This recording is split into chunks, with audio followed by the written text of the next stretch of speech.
దేవర trailer వచ్చిందండి. కాకపోతే ఆ పార్ట్ 1 అని చూస్తుంటేనే కొంచెం చిరాగ్గా ఉంది. ఎందుకురా బాబు ఒక్క పార్ట్లో మొత్తం చెప్పేదేదో కథ చెప్పించావండి, ఎందుకు ఈ సాగతీత అని ఫీలింగ్ ఈ మధ్య చాలా సినిమాలు కలిగించాయి. సరే, ఖర్చు తట్టుకోవడానికో సినిమాకి కొత్త కథ తయారు చేయలేకో ఈ పార్టులు చేసి మన మీదకి వదులుతున్నారనుకోండి. సరే, ఆ మాట పక్కన పెడితే ప్రస్తుతం పాన్ ఇండియా సినిమాల ట్రేడ్ మార్క్ ఏంటి అంటే చీకటి, హింస, భయం. ఘోరమైన హింస జరిగిపోతుంటే హీరో గారు వచ్చి అంతకంటే ఎక్కువ హింస చేసి ప్రజల్ని రక్షించి దేవుడు అనిపించుకోవడం. అఫ్ కోర్స్ ఇక్కడ దేవర అనిపించుకోవడం కాదు కూడదు అని మీరు మళ్ళీ ఆ ధైర్యాన్ని కూడగలిగితే ఆ ధైర్యాన్ని సంపే భయాన్నైతా.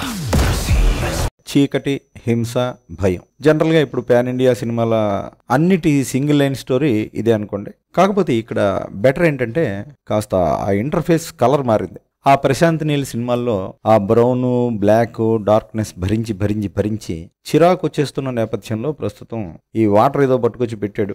అందువల్ల డార్క్నెస్ అలాగే ఉన్నా కాస్త బ్లూ షేడ్ తీసుకొచ్చాడు ఇంటర్ఫేస్కి. అది బెటర్ అని చెప్పుకోవచ్చు.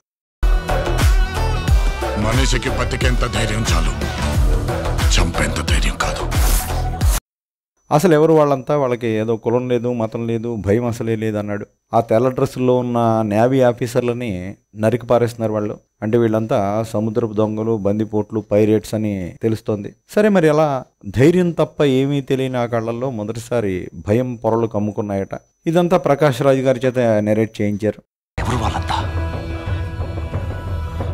కులం లేదు, మతం లేదు, భయం అసలే లేదు. ధైర్యం తప్ప ఏమీ తెలియని కళ్ళల్లో మొదటిసారి భయం పొరలు కమ్ముకున్నాయి. సో భయం తెలియని వాళ్లే భయపడే టైం వచ్చేసింది అనమాట. ఎవరు చేశారు ఇదంతా అనగానే సానా పెద్ద కథ స్వామి, మా కొరటాల సరే మా దేవర కథ అన్నాడు. పెద్ద కథ స్వామి అన్నాడు కాబట్టి అందుకే బాబు సెకండ్ పార్ట్ కూడా ఉందని ఒక సజెషన్ కూడా ఇచ్చాడు అనమాట. ఎవరు చేశారు ఇదంతా?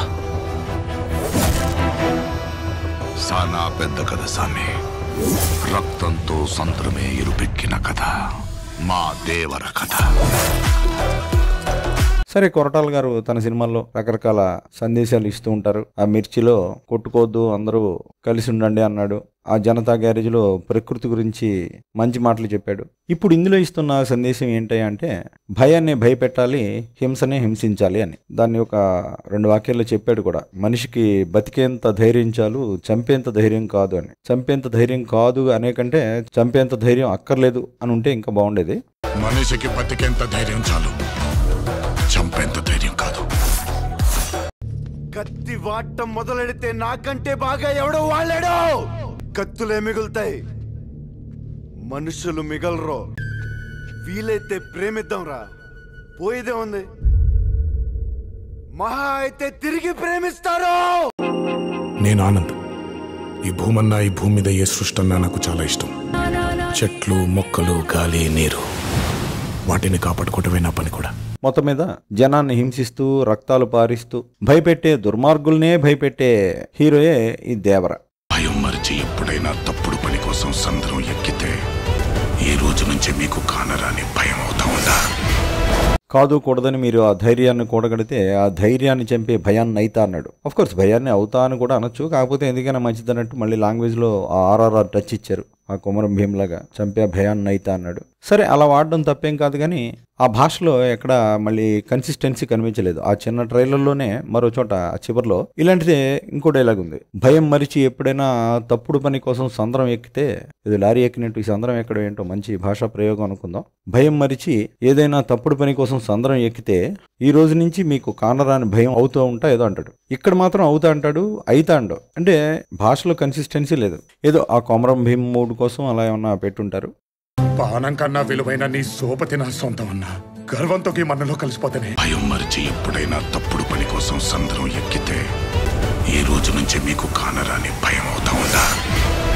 కాదు కూడదు అని మీరు మళ్ళీ ఆ ధైర్యాన్ని కూడగలిగితే ఆ ధైర్యాన్ని సంపే భయాన్నైతా. ఇకపోతే సైఫ్ అలీ ఖాన్, ఇదేంట్రా బాబు ఆదిపురుషు విలనని పట్టుకొచ్చి పెట్టాడని మొదట చూడగానే భయం వేసింది అనుకోండి. మరి ఆ భయాన్ని ఇతను ఎలా చంపుతాడో తెలియదు. అక్కడే ఒక షాట్లో అంటాడు ఒక మిత్రుడిలాగా, నువ్వు ఉన్నంత వరకు నీ మాటే దేవరా అంటాడు. మళ్ళీ నెక్స్ట్ షాట్లో దేవరిని చంపాలంటే సరైన సమయమే కాదు, సరైన ఆయుధం దొరకాలని చెప్పి ఒక మిత్రద్రోహిలాగా క్లారిటీ ఇచ్చేస్తాడు. నువ్వున్నంత వరకు ఈ కొండ మీద నీ మాటే దేవరా. దేవరును చంపాలంటే సరైన సమయమే కాదు, సరైన ఆయుధము దొరకాల. ట్రైలర్లోనే చివరిలో ఇద్దరికి ఫైట్ కూడా డైరెక్ట్గా చూపించేశారు. అంటే సైఫ్ అలీ ఖానే ఇక్కడ ద్రోహి అని తెలుస్తోంది. ఇదేంట్రా బాబు కొంపతీసి మళ్ళీ మిత్రుడు శత్రువులు అవ్వడం, ఈ ద్రోహాలు ఇదంతా సలార్లాగా ఉండదు కదా అని కొంచెం డౌట్ వస్తుంది అనుకోండి. నువ్వున్నంత వరకు ఈ కొండ మీద నీ మాటే దేవరా. దేవరును చంపాలంటే సరైన సమయమే కాదు, సరైన ఆయుధము దొరకాల. ఇద్దరు ప్రాణ స్నేహితులు బద్ధ శత్రువులుగా మారడం. సరే, మొత్తం మీద నీటి ఒడ్డునే కథ అంతా సాగుతుంది. ఇలాంటి సినిమాలు ఇదివరకు లేవా అంటే ఉన్నాయి. ఆ కొల్లేటి కాపురం అని కృష్ణ సినిమా, అదంతా నీటి ఒడ్డునే మొత్తం సినిమా ఉంటుంది. కడల్ మీన్గళ్ళు అని కమల్ హాసన్ సినిమా కూడా ఉంది. కడల్ మీన్గళ్ళు అంటే సముద్రపు చేపలు అని అర్థం. ఆ సముద్ర తీరం, ఆ పడవలు, అదంతా చూస్తుంటే కొంతమందికి ఛత్రపతి గుర్తొచ్చినా రావచ్చు. సరే, మనవాడి బాడీ కూడా బాక్స్ ఆఫీసే కాబట్టి ఎఫెక్ట్ బాగానే ఉంది.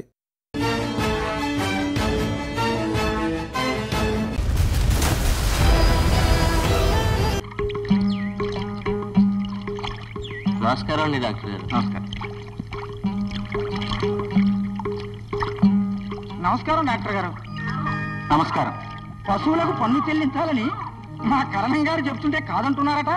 ప్రభుత్వ డాక్టర్ గా ఫీజు తీసుకోవటం తప్పు. என்னடா மரியாதை மச மசன்னு உட்காந்துருக்கீங்க? வாங்க. அன்னைக்கு வாரியலான்னு கேட்டதுக்கு எல்லாரும் செம்மறி ஆடத்தை தலையாட்டினீங்க. இப்ப என்னாச்சு உங்களுக்கு? ఆ పడవలకి తాళ్ళు అవి లాగడం చూస్తుంటే బాహుబలి విగ్రహం లాగినట్టు కోకి కాకర కోకి కాకర కోకి కాకర కో అనేదో సౌండ్ వస్తుంది. మన కీరవాణి గారి సౌండ్ ఇస్తుంటారు కదా, అది గుర్తొచ్చింది. ఇలా మొత్తం మీద చాలా చాలా హిట్ సినిమాలు ఒకేసారి గుర్తు చేశాడు. మొత్తం మీద ఇంటర్ఫేస్ అయితే వెరైటీగా ఉంది. ఇంతకాలం మన టాలీవుడ్ హింసా డైరెక్టర్లంతా హింసకి వేదికగా భూమిని చూపిస్తే మనవాడు ఆ రక్తాన్ని పట్టుకెళ్ళి సముద్రంలో కలిపాడు. ఆ పడవలు, సముద్ర తీరం, పెద్ద పెద్ద చేపల అస్థిపంజరాలు, మనుషుల రక్తాలు. ఈ హడావిడి మధ్యలో అబ్బా తెలుగులో ఛాన్స్ దొరకడమే అబ్బరం అన్నట్టు ఆ జాహ్నవి మనవాడికి చాటుమాటుగా చూడడం, ఎప్పుడు చూడు పిల్లతనం పిరికితనం అంటూ వాడితో ఎట్టాగే అంటూ హీరో గారికి పిరికి సర్టిఫికెట్లు. మొత్తం మీద మనవాడి క్యారెక్టరు పిరికితనంతో పరిమళిస్తున్నట్టు చూపించారు. ఎప్పుడు చూడు పిల్లతనం పిరికితనం వాడుతూ ఎట్టాగే. ఇక మల్ల యుద్ధాలు. కొంపతీసి బరిలోకి దిగుతావా ఏంది అని శ్రీకాంత్ అడిగితే మనవాడు భయపడిపోవడం. బరిలోకి దిగుతావా ఏంది? ఏం మాట్లాడుతుంటావు? సంపేస్తారు నన్ను. కొంచెం హనుమాన్ సినిమా కూడా గుర్తొచ్చింది అనుకోండి. సరేండి, అది కూడా పాన్ ఇండియా హిట్టే కదా, సంతోషం. నీ పేరేంటన్నయ్యా?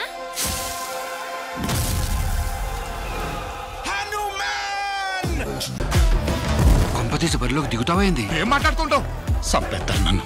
మొత్తానికి ఇద్దరు ఎన్టీఆర్లు, ధైర్యవంతుడైన ఒక దేవర, ఆయనకి పిరికివాడైన ఒక కొడుకు. అమరేంద్ర బాహుబలి, మహేంద్ర బాహుబలి లాగా వీడి అయ్య రూపం వచ్చింది కానీ రక్తం రాలేదని పెద్ద పెద్ద కామెంట్లు. ఫైనల్ గా కథ ఏమై ఉండే అవకాశం ఉంది అంటే అనగనగా దేవరా సన్ ఆఫ్ దేవరా. మరి ఈ కొడుకు క్యారెక్టరు బాహుబలి 2లో ప్రభాస్ లాగా పిరికితనం నటిస్తున్నాడా, లేకపోతే మొదట్లో పిరికిగా ఉండేవాడే తర్వాత తెగించి తండ్రిలాగా హీరో అయిపోతాడా, లేకపోతే మనవాడు ఆల్రెడీ నరుకుడులో ఆరితేరిన అమ్మాయిల దగ్గరకు వచ్చేసరికి మాత్రం అలా పిరికివాడిగా మొహమాటంతో అలా అయిపోతాడా? మొత్తం మీద కొడుకు తండ్రి అంతటి ధైర్యవంతుడు కాదన్నట్టుగా చూపిస్తున్నాడు.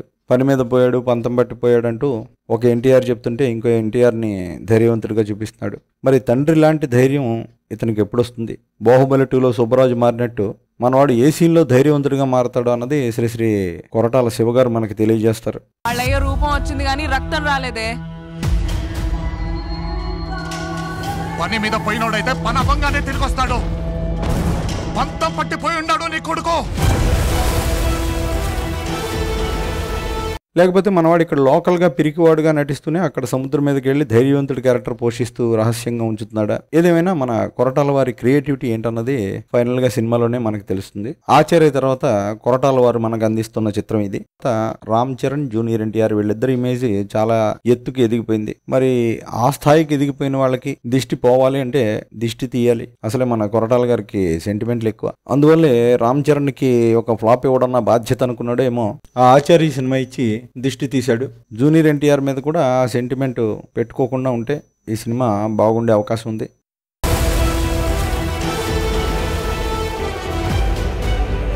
మొత్తం మీద భయాన్నే భయపెట్టి హింసనే హింసించి ఆ విధంగా హీరోయిజం సాధించే ప్లానే ఈ సినిమా అని అర్థమవుతుంది. పని మీద పోయినోడైతే పని అవ్వంగానే తిరిగి వస్తాడు. పంతం పట్టిపోయి ఉన్నాడు నీ కొడుకు. అవతార్ 1 మొత్తం అడవిలో నడిపితే అవతార్ 2 నీళ్లలో తీసినట్టు RRR తర్వాత ఇదిగో మన వాడిని నీళ్లలోకి పట్టుకొచ్చి అక్కడ కథ నడుపుతున్నాడు.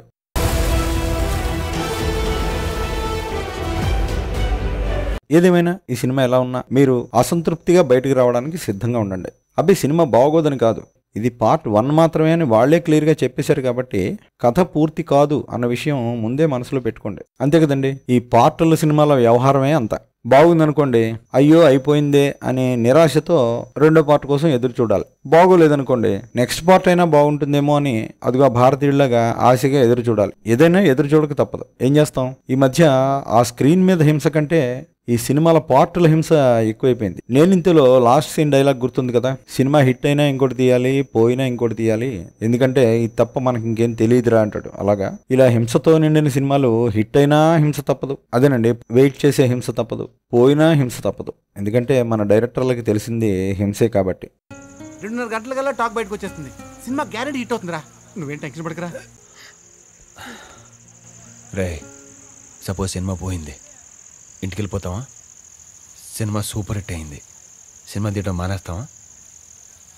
సినిమా హిట్ అయినా ఇంకో సినిమా తీయాలి, ఫ్లాప్ అయినా ఇంకో సినిమా తీయాలి. మనకి సినిమా తప్ప ఇంకేం తెలియదురా. దీనికి తప్ప మనకి దేనికి పనికిరామురా. మనకి తెలిసింది ఒకటే, సినిమా సినిమా సినిమా. మనిషికి బతికేంత ధైర్యం చాలు, చంపేంత ధైర్యం కాదు. మరిన్ని మంచి వీడియోల కోసం సబ్స్క్రైబ్ చేయండి. సోషల్ మీడియాలో మమ్మల్ని ఫాలో అవ్వండి.